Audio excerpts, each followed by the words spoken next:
Hello குட்டீஸ், இன்றைக்கி நம்ம சிங்கமும் சிறு எலி கதையும் பார்க்கலாமா?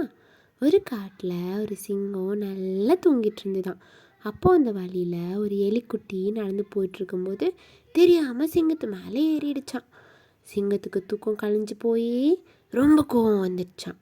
எலியை பிடிச்சு மிரட்டினப்ப எலி என்ன சொல்லிச்சான், ப்ளீஸ் ப்ளீஸ் சிங்கம் என்னை விட்டுருங்க, நான் கண்டிப்பாக உங்களுக்கு இன்னொரு டைம் ஹெல்ப் பண்ணுறேன் அப்படின்னு சொல்லி கேட்டுச்சான். சிங்கம் கோபமா, நீ ரொம்ப குட்டியாக இருக்க, உன்னால் எப்படி ஹெல்ப் பண்ண முடியும் அப்படின்னு மிரட்டிட்டு ஓடிப்போன்னு கீழே விட்டுருச்சான்.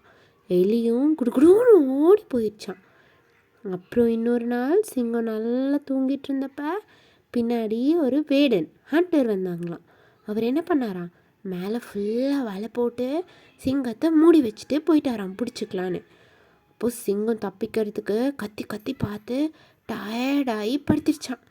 அந்த சத்தம் கேட்டு அங்கே வந்த எலி அந்த வலையெல்லாம் கடித்து சிங்கத்தை ஃப்ரீ பண்ணி விட்டுருச்சான். சிங்கத்துக்கு ஒரே ஹாப்பி ஆயிடுச்சான்.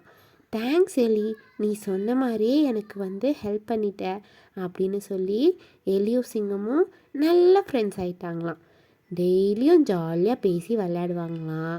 ஸ்நாக்ஸ் மோம்லாம் கொண்டு வந்து 2 பேரும் சாப்பிடுவாங்களாம். ஸோ நம்ம என்ன பண்ணணும், யாருக்கு என்ன வேணும்னாலும் நம்மளால் முடிஞ்சால் ஹெல்ப் பண்ணணும். பை குட்டீஸ்.